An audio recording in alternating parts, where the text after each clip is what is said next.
యేసు ప్రభు నీ కోసం నా కోసం తన ప్రాణాన్ని, తన యొక్క యవ్వన రక్తాన్ని బలిగా ఇచ్చాడు. సత్యాన్ని ధైర్యంగా చెప్పాలి. అన్నాడు మీ శత్రువులను ప్రేమించండి.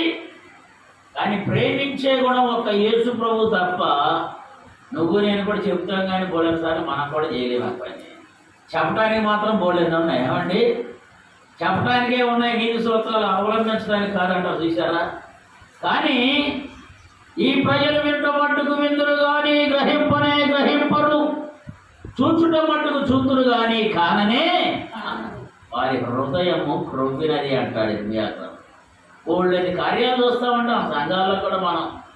ఏమండి, దేవుడి దగ్గరకు వచ్చి ప్రార్థన చేసుకుంటే, ఉపవాసం ఉంటే, 7 వారాలు చేస్తే, శుక్రవారం నిబంధన పెట్టుకుంటే జరిగిందండి అంటూ ఉంటారు చాలామంది కదా.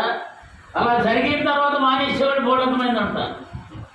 మళ్ళా ఏదన్నా అయితే మళ్ళా వచ్చేవాళ్ళు ఉంటారు. ఏమంటే జరగటం రావటం పోవటం ఇదేదో ఆట బొమ్మలాట అయిపోయింది.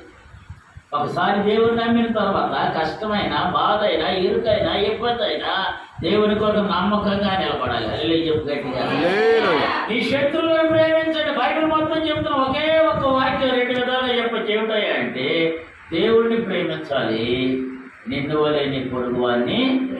మొదట దేవుణ్ణి ప్రేమించాలి. దేవుణ్ణి ప్రేమించకుండా లోకంలో ఉన్నాయన్నీ ప్రేమిస్తున్నాం మనం. లోకంలో ఉన్నాయన్నీ గోల్డెన్ అట్రాక్షన్స్ వాడు చెప్పాలంటే. లోకంలో దాని ఆశయం గతించిపోవును కానీ నా మాట సున్నైనా పొల్లైనా లోకంలో ఉన్న మాట అన్నింటినీ ప్రేమిస్తాయి. వాళ్ళ దేవుని దగ్గరికి వస్తే టైం లేదంటున్నారు వాళ్ళు చాలా మంది. ఏమండి, దేవుని సమయం లేకపోతున్నారు, దేవుని శరీరంలో గడపలేకపోతున్నారు. ఇప్పుడు అంటున్నాడు, ఈ శత్రువులను ప్రేమించాలి మనం. ప్రేమించేవాడు ఏ విధంగా ఉంటారయ్యా అంటే ఇక్కడ అంటున్నాడు, మత్తయి సువార్త 22వ అధ్యాయము 37వ వచనంలో ఆయన తీసినట్లయితే, మత్తయి